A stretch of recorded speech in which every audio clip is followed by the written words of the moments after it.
अस्सलाम वालेकुम, आदाब। मैं हूं फरहाद और आप देख रहे हैं BBN स्पीड न्यूज़। आज 2 जुलाई की 25 अहम खबरें देखेंगे सिर्फ 5 मिनटों में। अमेरिका में सदारती इलेक्शन में डोनाल्ड ट्रंप के हरीफ उम्मीदवार जो बाइडन के अमेरिकी सदर बनने पर मिल सकती है खुशखबरी। बाइडन ने कहा, अमेरिकी सदर बनने पर H-1B वीजा पर लगाई गई पाबंदी कर दी जाएगी खत्म। नॉर्थ कोरिया और साउथ कोरिया में बढ़ी कशीदगी। नॉर्थ कोरिया के सरबराह की बीवी की न्यूड फोटोज इंटरनेट पर वायरल करने पर किम जोंग उन ने बातचीत के लिए बनाए गए मुश्तरका ऑफिस को उड़ा दिया बम से। बर्थ कंट्रोल के नाम पर अब चीन ने अफ़गान मुसलमानों पर जुल्म की कर दी इंतहा। मुस्लिम खवातीन का जबरदस्ती कराया जा रहा अबॉर्शन। 18 लाख मुसलमानों को टॉर्चर कैंप में भेजा, जबकि 3 बच्चों के पेरेंट्स को घर में रहने की नहीं है इजाजत। म्यांमार के किचन सूबे में कीमती पत्थर जेट की एक कान में लैंडस्लाइडिंग का वाकया। कम से कम 50 लोगों की हुई मौत। बचाव का काम है जारी। मैक्सिको में गुआनाजुएतो आतो सूबे की एरोआपोतो शहर में हमलावरों ने किया रिहाब सेंटर पर हमला। हमले में 24 लोगों की हुई मौत। पुलिस ने बताया, ज्यादा से ज्यादा हलाकतें थीं हमले का मकसद।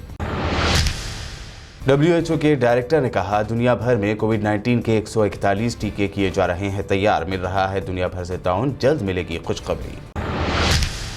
भारत की पहली देसी वैक्सीन हुई तैयार। वैक्सीन का ह्यूमन ट्रायल भी हो गया है शुरू। बताया जा रहा है कि 3 फेज में ह्यूमन ट्रायल के बाद 2021 में मार्केट में आएगी ये वैक्सीन। कोरोना से ठीक होकर वापस लौटे पाकिस्तानी क्रिकेटर शाहिद आफरीदी ने फिर भारत मुखालिफ दिया बयान। कल सोपोर एनकाउंटर की फोटो शेयर करते हुए कहा, कोई भी तस्वीर कश्मीरियों के हालात को नहीं कर सकती बयान। कशीदगी के दौरान भारत और चीन गुलवान जैसी पुरतशद्दुद झड़प के दोहराए न जाने पर हुए मुत्तफिक। ग्लोबल टाइम्स ने किया दावा, दोनों ममालिक फौजियों को हटाने के लिए भी हुए तैयार। चीन से बढ़ते सरहदी तनाज़े के दरमियान भारत ने रूस से 33 फाइटर जेट की खरीदारी को दी मंजूरी। 12 S-30 MKI और 21 MiG-29 तैयारियां खरीदेगा। कोरोना के बढ़ते फैलाव को रोकने और कोरोना की जांच करने वाली लैब्स की तादाद बढ़कर हुई 1065। 768 है सरकारी लैब्स, जबकि 297 हैं प्राइवेट लैब्स। कर्नाटक में कोरोना से मरने वाले अफराद की लाशों को घसीटते हुए गड्ढे में फेंकने के मामले ने पकड़ा तूल। समाज के हर गोशे से की जा रही है मजम्मत। मोदी हुकूमत की जानिब से चीनी ऐप्स को बैन करने को मरकजी वजीर रविशंकर प्रसाद ने बताया डिजिटल स्ट्राइक। कहा, अगर कोई हम पर बुरी नजर डालेगा तो इसी तरह दिया जाएगा करारा जवाब।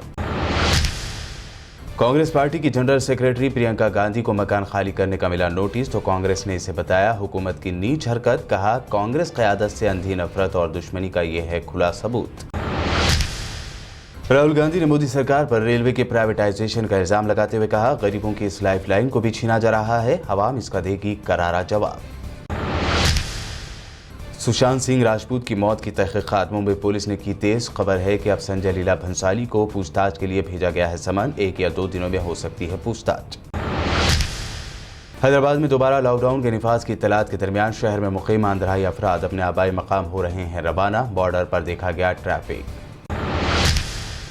लॉकडाउन की कवायद की खिलाफ वर्जी में शहर हैदराबाद फर्स्ट पोजीशन पर। लॉकडाउन की खिलाफ वर्जी पर हजारों चालानात। मास्क पहनने पर भी आयद किए गए केसेस। तेलंगाना जन समिति के सदर प्रोफेसर कोदंडाराम का इल्जाम, तेलंगाना हुकूमत कोरोना वायरस को रोकने में रही नाकाम। इस मसले पर प्रोफेसर ने की 1 रोजा भूख हड़ताल। संगारेड्डी MLA जगारेड्डी के हुकूमत से कई सवाल। पूछा, रोजाना कोरोना पेशेंट 1000 के करीब सामने आ रहे हैं, तो उनका कहाँ किया जा रहा इलाज, बताएं KCR। हरितारम के 6ठे मरहले के तहत transport minister P. Ajay Kumar ने खैरताबाद DVR सेंटर में की शजरकारी। लोगों से रजाकाराना तौर पर शजरकारी मुहिम में हिस्सा लेने की अपील की। तेलंगाना भर में खासकर शहर हैदराबाद के कई प्राइवेट लैब्स में आर्जी तौर पर कोरोना वायरस की जांच को रोकने का रियासती हुकूमत ने फिर किया ऐलान। टेस्टिंग में गड़बड़ी के लगे थे इल्जाम। हैदराबाद की निजामिया यूनानी तिब्बी कॉलेज एंड हॉस्पिटल चारमीनार में कोविड-19 के किए जा रहे हैं फ्री टेस्ट। खवातीन और बच्चों समेत लोगों का दिखाई दिया हुजूम। तेलंगाना कांग्रेस ने सड़क पर उतरकर किया एहतजाज। सेक्रेटरीट की पुरानी इमारत को तोड़ने के बजाय फिलहाल उसे कोविड हॉस्पिटल के तौर पर इस्तेमाल करने का किया मुतालबा। हैदराबाद सेंट्रल यूनिवर्सिटी में मुनक्कद सालाना फायरिंग प्रैक्टिस में हैदराबाद पुलिस कमिश्नर अंजनी कुमार ने की शिरकत। करीब 250 पुलिस ऑफिसर्स का रिकवरी के बाद ड्यूटी ज्वाइन करने पर किया वेलकम।